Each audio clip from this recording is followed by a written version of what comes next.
Est-ce que tu t'es déjà demandé ce que serait votre vie en instruction en famille si le contrôle pédagogique n'existait pas?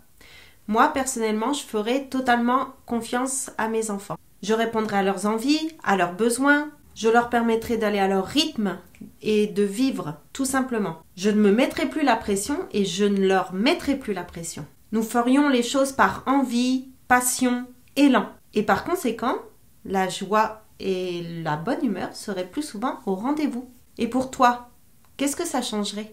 Alors seulement, ce n'est pas vraiment notre réalité. Désolée pour le petit retour sur terre un peu violent. Le contrôle pédagogique est bel et bien présent. Et malheureusement, ça ne va pas en s'arrangeant. Nos libertés de choix éducatifs sont souvent remis en doute et les inspecteurs ne les respectent pas toujours. Franchement, c'est décourageant. Certaines familles vont même jusqu'à arrêter l'instruction en famille car c'est trop de pression pour elles. Ou même elles n'osent pas se lancer, elles ne se font pas confiance. Et je vais te dire quelque chose, c'est exactement ce que notre République souhaite. Qu'il y ait de moins en moins de moutons noirs et que les familles rentrent dans une norme, dans un moule. Et ça, franchement, ça m'est plutôt insupportable. Que notre droit le plus fondamental nous soit enlevé, qu'on nous juge, qu'on nous contrôle, reprenne, punisse, jusqu'à parfois nous interdire d'instruire nos enfants de façon complètement abusive, est inadmissible. Là, je parle du cas extrême, certes, mais il existe. Et puis le cas intermédiaire dans lequel les familles se contraignent à faire des apprentissages formels, parfois même au risque de dégrader les liens familiaux et tout ça pour répondre à une pression institutionnelle, me révolte également. Je ne suis bien sûr pas contre les apprentissages formels. Ils peuvent être choisis, réfléchis, acceptés et même désirés. Je suis contre le fait de ne pas avoir le choix. Car cette pression est une façon déguisée de ne pas laisser le choix. Dans les textes de loi, l'unschooling est un choix possible. Mais dans la pratique, c'est plus compliqué. Si vraiment tu te centres sur toi, tu prends le temps de respirer, puis tu te projettes dans l'imaginaire en te demandant quelle serait ta vie et tes choix si le contrôle pédagogique n'existait pas, je suis sûre que ce serait vraiment différent avec ce qui se passe aujourd'hui dans ta vie. N'est-ce pas? Pourtant, c'est comme ça, nous habitons en France. Sans toutefois éliminer la pression, il existe un moyen de la faire baisser. Et ce n'est pas en suivant le programme scolaire. C'est en posant un cadre ferme au contrôle pédagogique, en s'assurant que nos droits seront entendus et respectés. Le cadre est fort, certes, mais à l'intérieur, nous pouvons avoir une liberté. Comment poser ce cadre? En préparant le contrôle pédagogique correctement, clairement et explicitement. Nous avons les lois qui nous contraignent. Elles peuvent également nous protéger. Nous pouvons montrer dans notre préparation que nous connaissons la loi, donc le cadre, et que nous la respectons.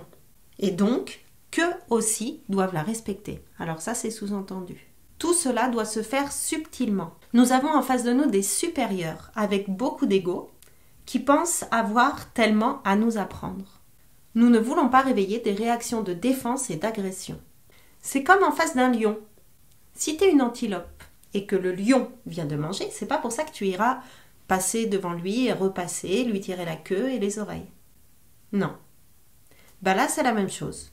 Nous respectons les règles, nous attendons à ce qu'ils fassent la même chose, mais nous ne leur volons pas dans les plumes avec nos gros sabots, si eux les bafouent.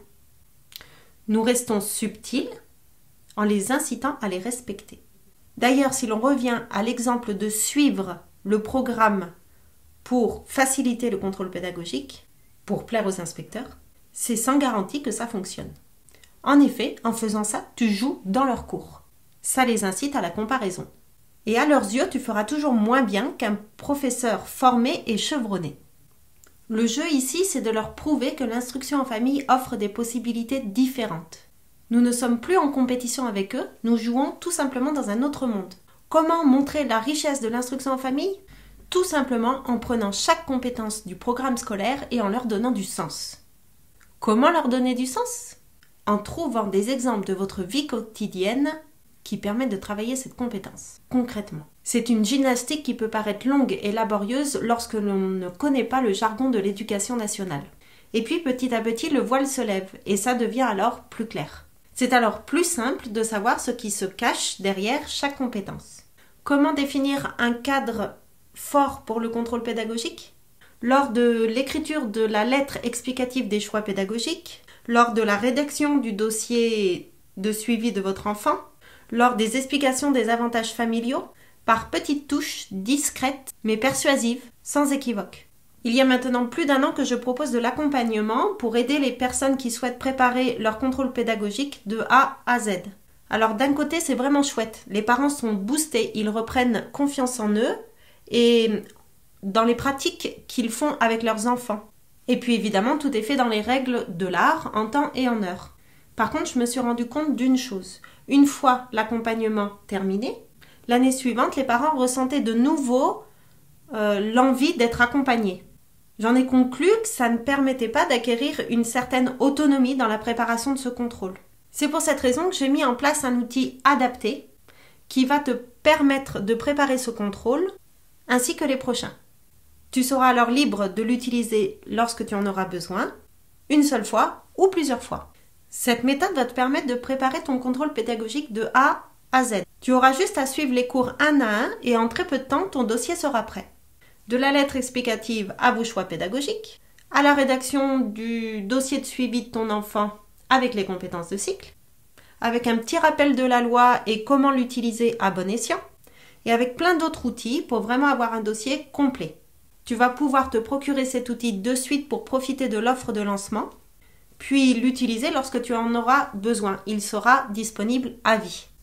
Bon, c'est vrai que la loi va peut-être changer. Qu'à cela ne tienne. Je modifierai les modules en conséquence et ils seront directement disponibles, modifiés, dans ton espace membre. Je m'engage en tout cas à faire évoluer cette formation en fonction de la loi. Tout est en train de changer, mais nous nous adapterons. J'ai vraiment à cœur de rendre l'instruction en famille possible pour tous. Nous resterons libres de ce choix. Que nous soyons novices, chevronnés, hésitants, en questionnement, riches, pauvres, que nos enfants soient dyslexiques, normaux ou que sais-je. Cet outil peut vraiment t'aider à y voir plus clair, à t'organiser et à faire descendre la pression du contrôle pédagogique. C'est sûr, tu vas avoir besoin de travailler. C'est comme le paysan qui doit labourer son champ. Que ce soit à la bêche ou au tracteur, s'il reste dans le canapé, à la fin de la journée, le champ ne sera pas labouré. L'outil ne fait pas tout. Certes, il permet de simplifier le travail, mais le travail reste tout de même à faire. Donc oui, tu vas devoir te relever les manches et te mettre à l'œuvre. C'est le fait de t'impliquer pleinement dans la rédaction de ce dossier qui va te rendre autonome par la suite. Confiante et donc libre dans le cadre que tu auras posé. Juste, tu sauras te passer de la bêche au tracteur. Tu vas apprendre à utiliser cet outil et tu vas pouvoir l'utiliser donc quand tu en auras besoin. Cet outil se compose de cours audio, de cartes mentales. Sous chaque cours, tu as une carte mentale qui reprend vraiment le cours et du coup, ça t'aide à suivre et à visualiser, à savoir exactement ce que tu dois faire. De dossiers, et ainsi tu vas pouvoir les télécharger et les remplir directement, pas besoin de les chercher ailleurs. Et du coup, cet outil est organisé par cycle. Tu auras donc le choix de te procurer cette méthode pour 1, 2, 3 ou même pour les 4 cycles. D'ailleurs, si tu prends 3 cycles, je t'offre le 4e. Tu vas pouvoir avoir accès à la totalité de la formation tout de suite. Et du coup, après, aller à ton rythme en fonction de la date de ton contrôle et de tes possibilités, de tes envies, de tes besoins. Tu reçois la convocation au contrôle pédagogique au moins 1 mois avant la date du contrôle. C'est largement suffisant à partir de la réception de cette convocation pour commencer à préparer le dossier et donc pour commencer cette formation. Durant cette préparation, que tu feras donc quand tu veux, je serai présente et je pourrai te répondre par mail. Dès que tu as une question, tu m'envoies un mail et je serai là pour te guider et pour te servir en quelque sorte de bouée de secours si tu en as besoin. Si tu as d'autres questions, je te laisse parcourir tranquillement la page de présentation de la méthode et je te dis à très vite de l'autre côté.